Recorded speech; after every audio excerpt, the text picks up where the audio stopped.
નમસ્કાર વિદ્યાર્થી મિત્રો, કેમ છો? મજામાં ને? હું છું તરુણ કુમાર અને આપનું હાર્દિક સ્વાગત છે આપણે યુટ્યુબ ચેનલ સાયન્સ ટીવી ગુજરાતીમાં.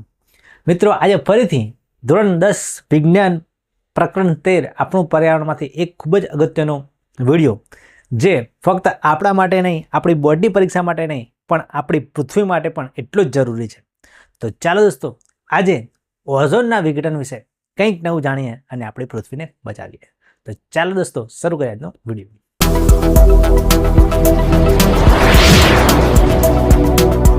તો દોસ્તો, આજનો ટોપિક છે ઓઝોન સ્તર અને તે કેવી રીતે વિઘટન પામે છે.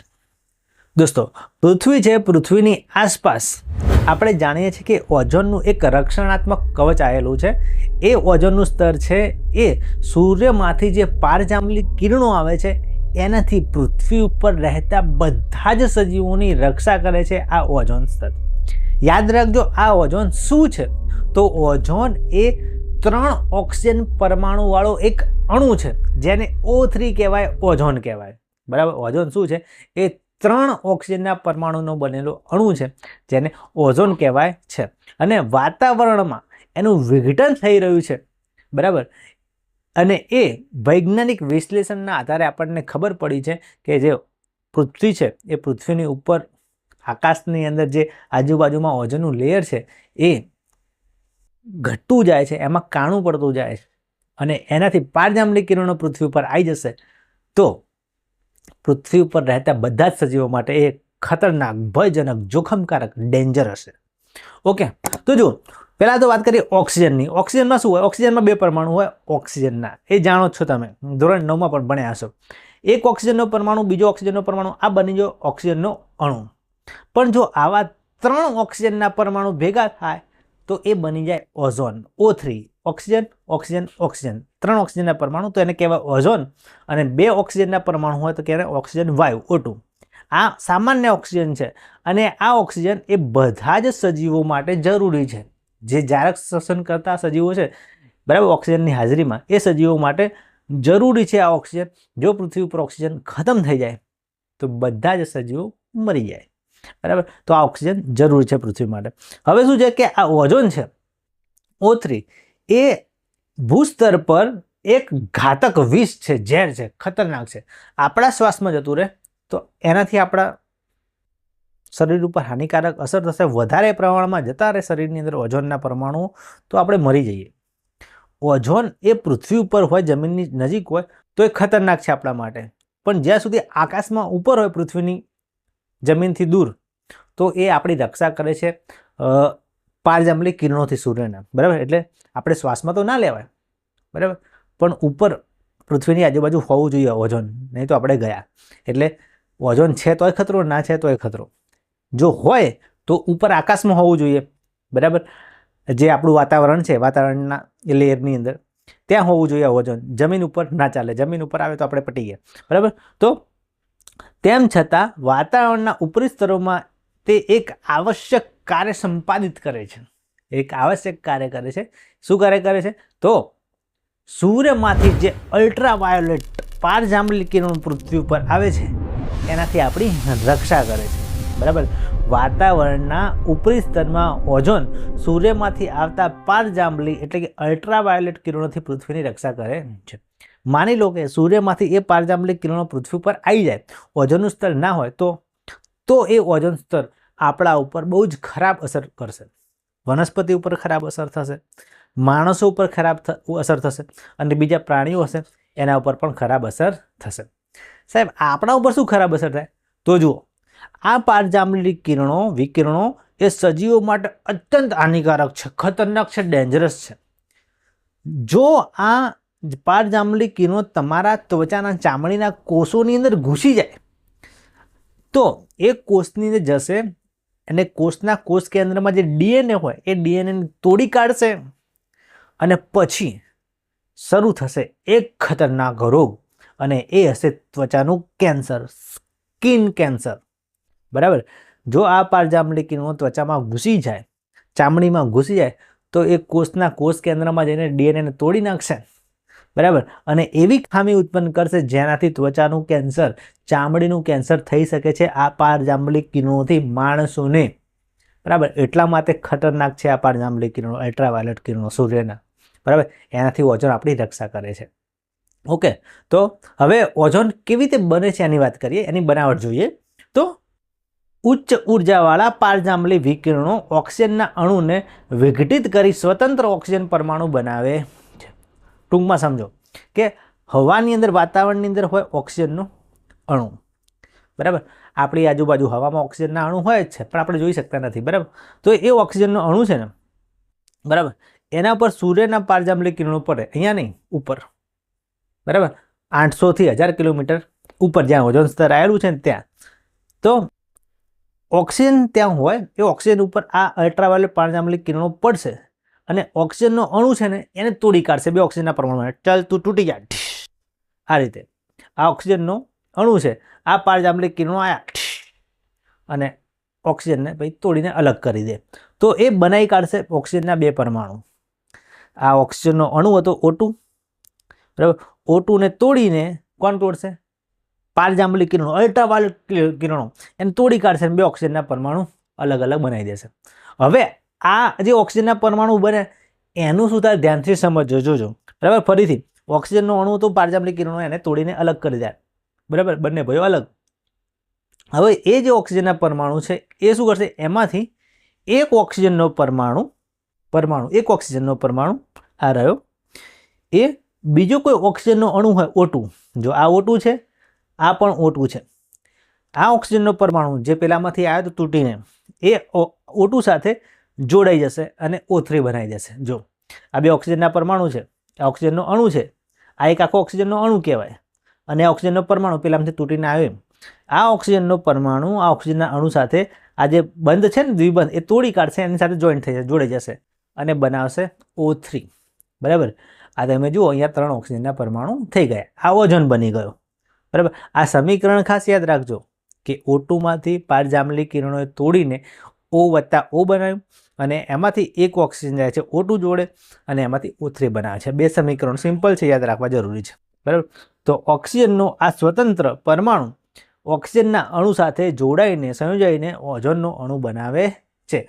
આ રીતે આકાશની અંદર, બરાબર, જમીનની સપાટીથી ઘણા જ કિલોમીટર ઉપર આ ઘટના બને છે અને આ રીતે ઓક્સિજનના અણુમાંથી, બરાબર, પહેલા પરમાણુ બને, એક પરમાણુ બીજા ઓક્સિજનના અણુ પર હુમલો કરીને O3 બનાવી દે છે.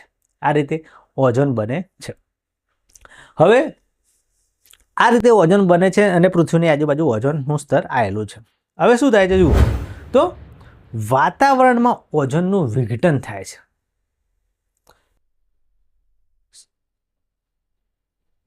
વાત છે 1980ની. 1980 એવું વર્ષ કે જ્યારે વૈજ્ઞાનિકોને ખબર પડી કે વાતાવરણમાં ઓઝોનનું જે પ્રમાણ છે, માત્રા છે, એ ઝડપથી ઘટતું જાય છે. વૈજ્ઞાનિકોએ પરીક્ષણ કર્યા, ઓઝોન ક્રાઇસિસ આવી ગઈ કે વાતાવરણમાં ઓઝોનનું જે પ્રમાણ છે એ ઘટતું જાય છે અને પૃથ્વીની આસપાસ જે ઓઝોન સ્તર છે એની અંદર કાણા પડી ગયા છે. પારજાંબલી કિરણો આવી રહ્યા છે. ખાસ કરીને એન્ટાર્કટિકા ખંડ ઉપર ઓઝોનનું જે સ્તર હતું એમાં મોટું ગાબડું પડી ગયું હતું, કાણું પડી ગયું હતું અને એમાંથી પારજાંબલી કિરણો આવી ગયા હતા.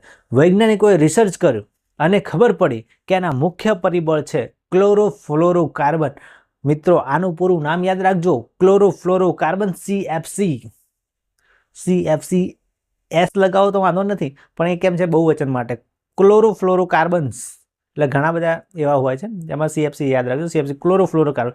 એ માનવ સંશ્લેષિત રસાયણને ઓઝોન ઘટાડવાનું મુખ્ય પરિબળ ગણવામાં આવે છે.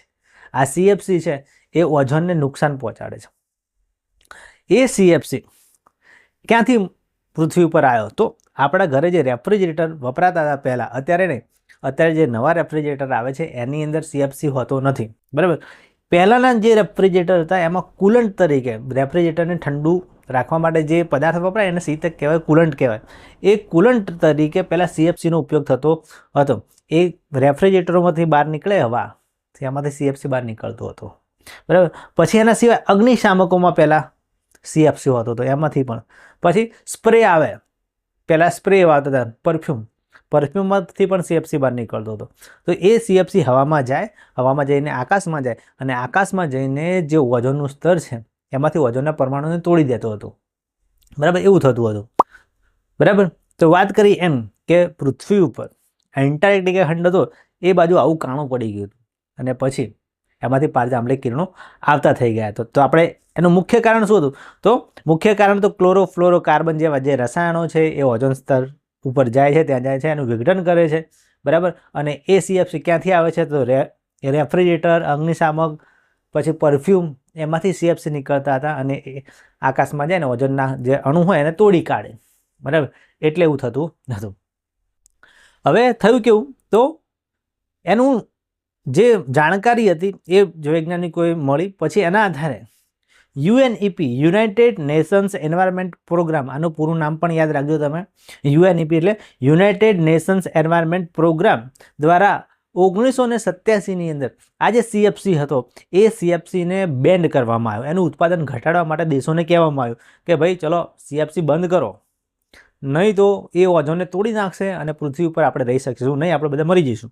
એટલે UNEPએ એવું ઠરાવ કર્યો કે ભાઈ ધીમે ધીમે CFCનું ઉત્પાદન ઘટાડો અને હવે તો એ બંધ જ કરી દેવામાં આવ્યું છે. બરાબર, અને પછી એ નિયમો એવા કડક બનાવવામાં આવ્યા, કડક આંતરરાષ્ટ્રીય નિયમોના કારણે ઓઝોનનું જે છિદ્ર હતું એ ધીમે ધીમે આજે હતું કાણું પડી ગયું, કાણું ઘટવા માંડ્યું અને કાણું પુરાવા લાગ્યું એમ. હવે અત્યારે કાણું નથી, પહેલાં થઈ ગયું હતું એટલું બધું CFC વધી ગયો હતો. બરાબર, અને ધીમે ધીમે કુદરત શું છે, કુદરતી જાતે જ જો એમાં કોઈ નુકસાન થાય તો જાતે જ એ પોતાની ભરપાઈ કરી લે. વાગ્યું હોય આપણને કંઈ તો જાતે જ રૂજ આવી જાય. એમ આવું કાણું પડ્યું હતું, એ ધીમે ધીમે CFCનું પ્રમાણ ઓછું થયું પૃથ્વી ઉપર કડક નિયમોના કારણે. એટલે ધીમે ધીમે આ જે ગાબડું પડ્યું હતું, કાણું પડ્યું હતું, ધીમે ધીમે ભરાવા લાગ્યું. બરાબર, અત્યારે એટલું મોટું ગાબડું છે નહીં.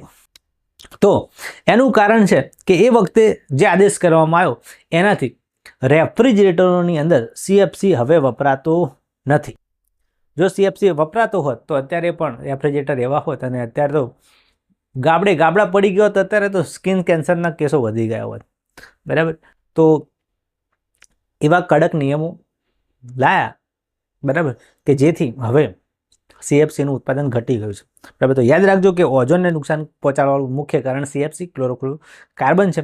પહેલાં એનું ઉત્પાદન ઘણું થતું હતું, એન્ટાર્કટિકા ઉપર ગાબડું પડી ગયું હતું, પણ ધીમે ધીમે પછી એનું ઉત્પાદન ઘટી ગયું. બરાબર, બધી જગ્યાએ CFC વાપરવાનું બંધ કરી દેવામાં આવ્યું એટલે પછી શાંતિ થઈ ગઈ. બરાબર, એટલે જે પછી ઓઝોન છે ધીમે ધીમે બચી જવા લાગ્યું અને આપણે પણ બચી ગયા. ઓકે, ચલો હવે આજનો નેક્સ્ટ ટોપિક જોઈએ કે આપણા દ્વારા નિર્માણ પામતા કચરાનું પ્રબંધન. આપણે જે કચરો ફેલાઈએ છીએ એનું આપણે વ્યવસ્થા શું કરવાની છે એના વિશે વાત કરીએ. તો જો આપણી દૈનિક ગતિવિધિઓમાં આપણે ઘણા નકામા પદાર્થો ફેંકી દઈએ છીએ. આ નકામા પદાર્થો કયા છે? જ્યારે આપણે તેમને ફેંકી દઈએ છીએ ત્યારે પછી એમનું શું થાય છે?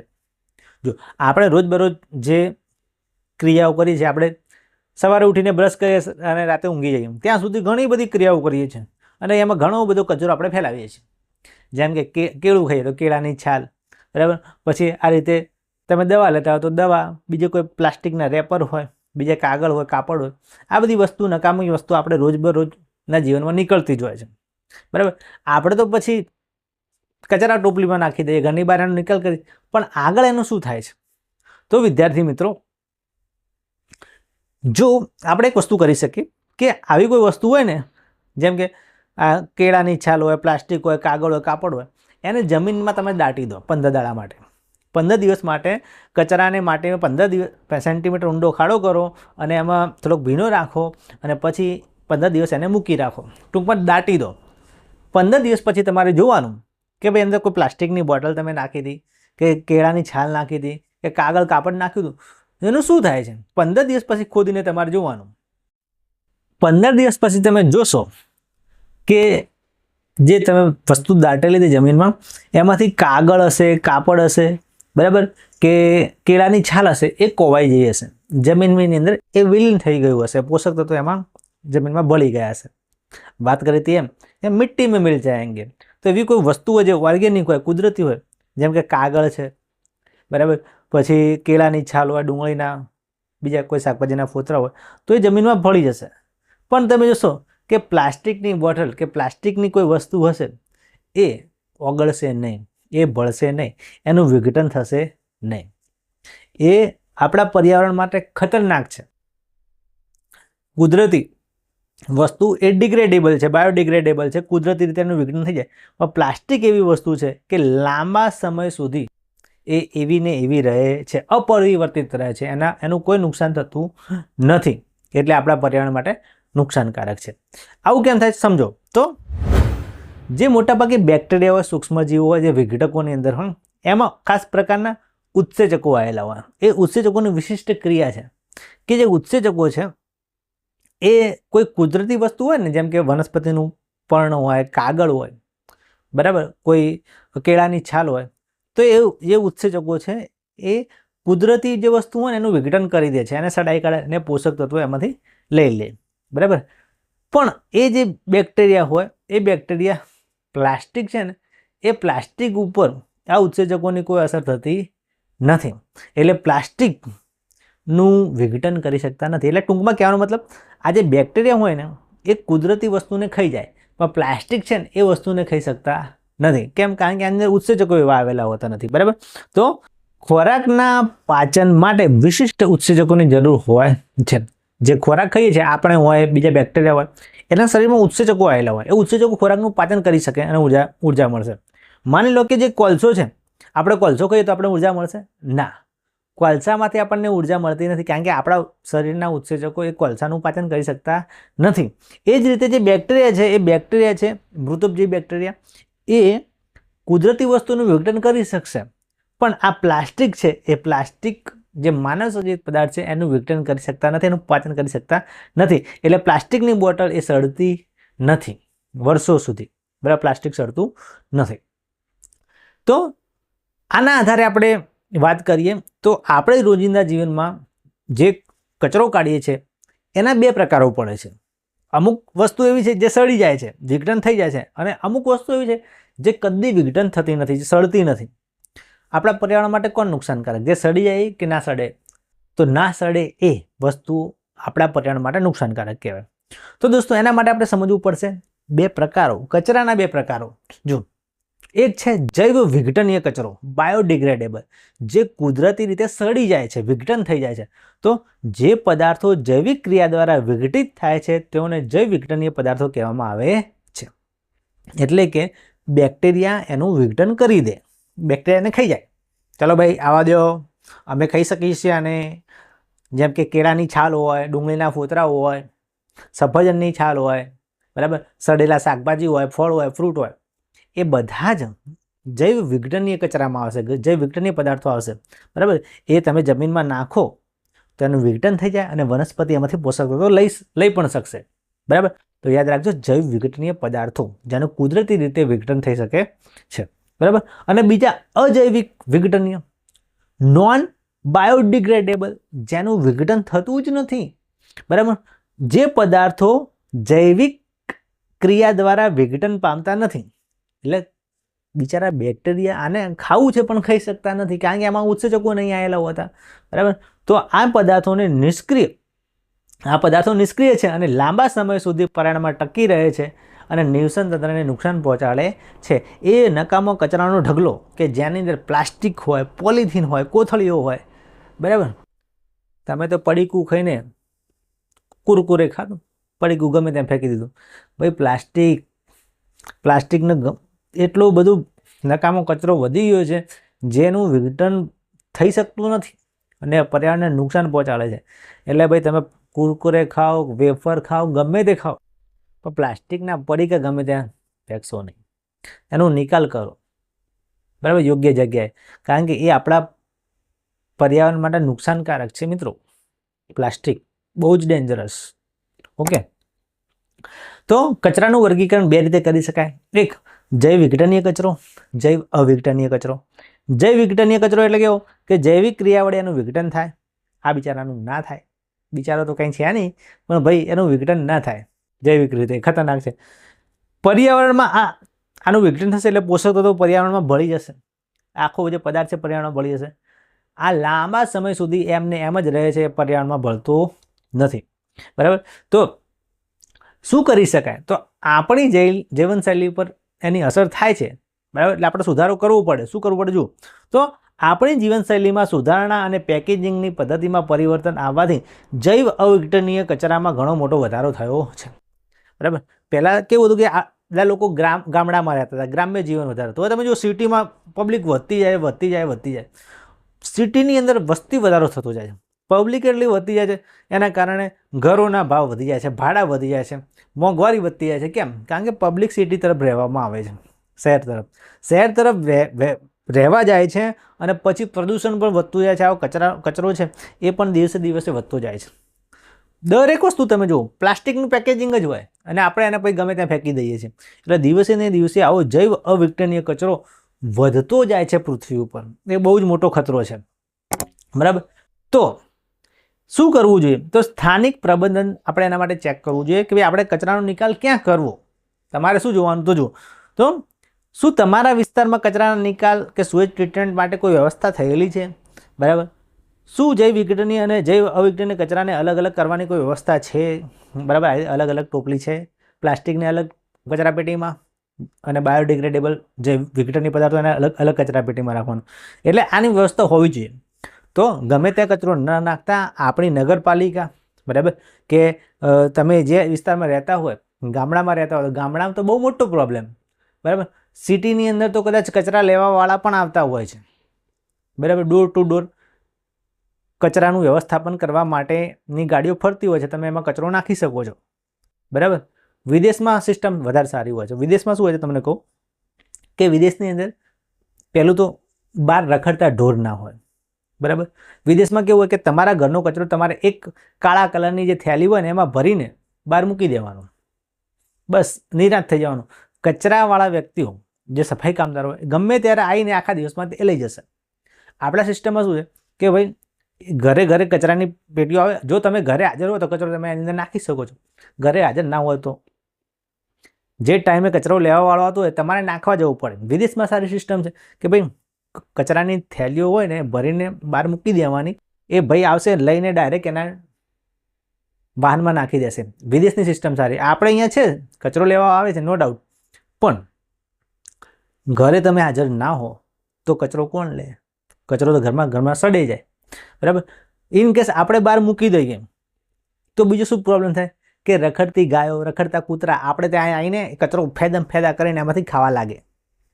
એટલે કચરો ફેલાવાનો વધારે થઈ જાય. એમ આપણી આજુબાજુના જે પ્રાણીઓ છે એને ખાઈ જશે. એટલે થોડુંક સિસ્ટમ સુધારવાની જરૂર તો ખરી જ. બરાબર. તો આવી સિસ્ટમ શહેરની અંદર હોય છે, પણ ગામડામાં તો મોટી તકલીફ. ગામડાની અંદર ઘરે ઘરે કચરો લેવાવાળા સફાઈ કામદારો આવતા નથી. તો ગામડામાં જે લોકો રહેતા હોય એ લોકોએ તો બહુ જ સાચું કે ભાઈ પ્લાસ્ટિક ગમે ત્યાં જમીન ઉપર ના નાખો, એકઠું કરો, ભેગું કરો. બરાબર. પછી એની કોઈ યોગ્ય જગ્યાએ નિકાલ કરો. બરાબર. જરૂર પડે તો પંચાયતને જાણ કરો કે ભાઈ કોઈ એવી વ્યવસ્થા કરો કે જેથી વ્યક્તિ ઘરે ઘરે કચરો લેવા ના આવે તો કંઈ વાંધો નહીં, પણ ગામની અંદર કોઈ એક જગ્યાએ પ્લાસ્ટિકનો કચરો અને જૈવ વિઘટનીય કચરો એની અલગ અલગ વ્યવસ્થા થાય એવું તમે તમારા ગ્રામ પંચાયતને જાણ કરો. બરાબર. તો એ તમે તમારા ગામને પણ સ્વચ્છ રાખી શકો છો. બરાબર. તો એવું કરજો.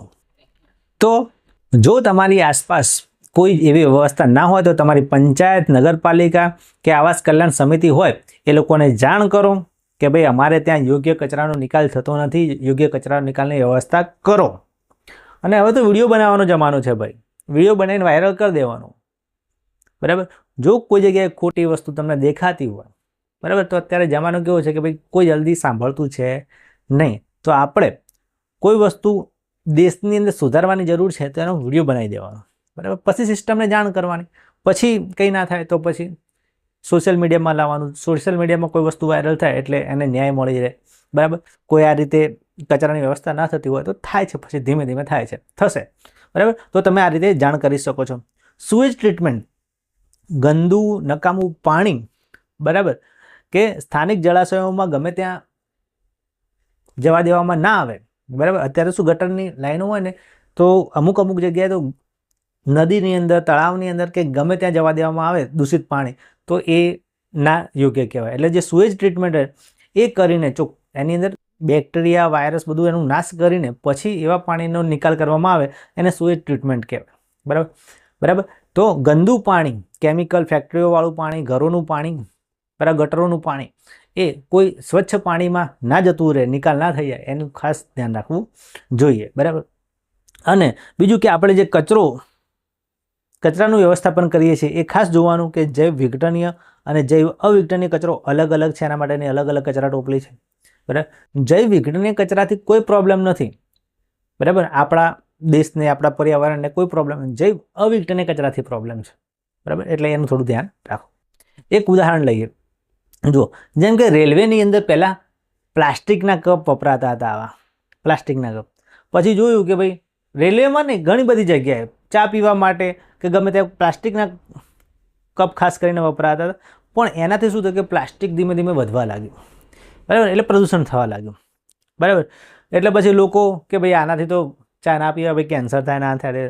એટલે આ ધીમે ધીમે આના કપ બંધ થવા માંડ્યા. વચ્ચે આયા માટીના કપ, કુલડી, માટીની કુલડીમાં ચા પીવા. એ પણ બેસ્ટ વસ્તુ છે હારી, પણ એમાં ધોવામાં, તૂટી જવામાં એમાં પ્રોબ્લેમ થતા હતા. એટલે પછી આયા કાગળના કપ. બરાબર. અત્યારે કાગળના કપ સૌથી વધારે ચા પીવા માટે વપરાય છે. પણ તમે જોયું હશે કે કાગળના કપ છે. બરાબર.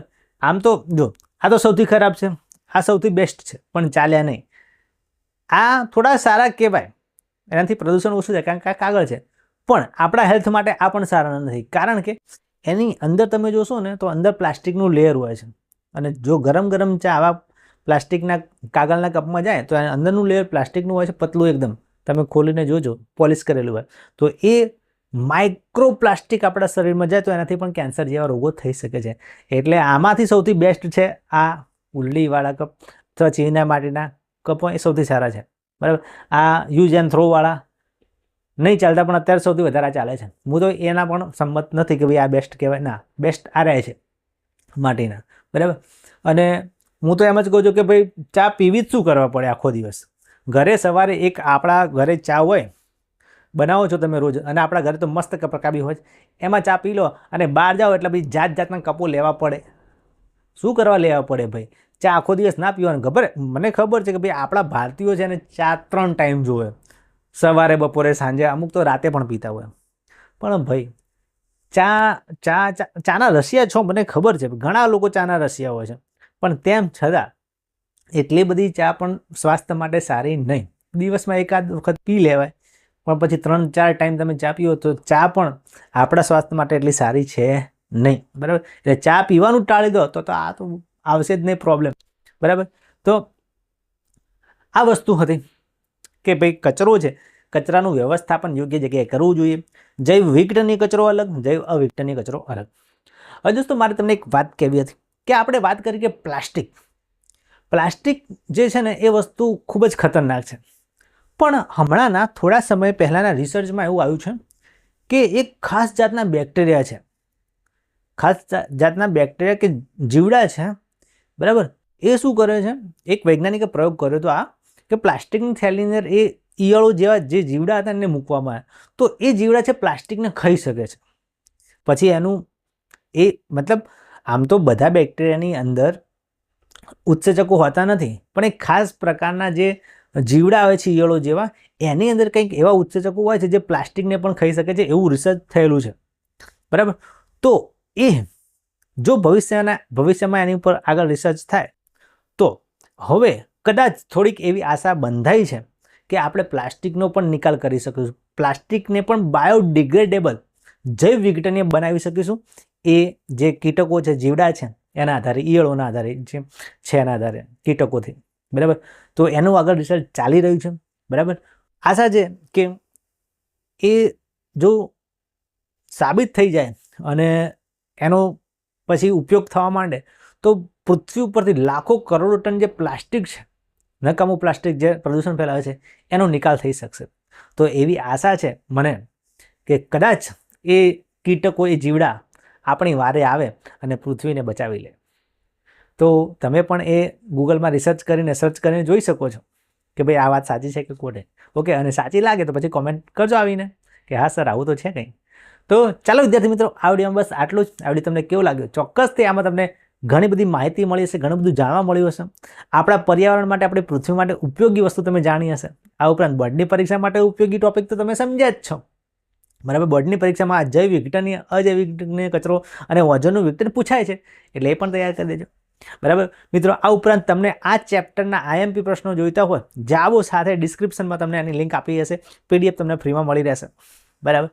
તો ચાલો વિદ્યાર્થી મિત્રો, આ વિડીયોમાં બસ આટલું જ. હવે મળીશું કોઈ બીજા વિડીયોમાં. ત્યાં સુધી આ વિડીયોને શેર કરો વધુ લોકો સુધી, બરાબર. લાઈક કરો, કોમેન્ટ કરો. તો ચાલો મળીશું બીજા કોઈ વિડીયોમાં. ત્યાં સુધી આવજો. જય હિન્દ, જય ભારત.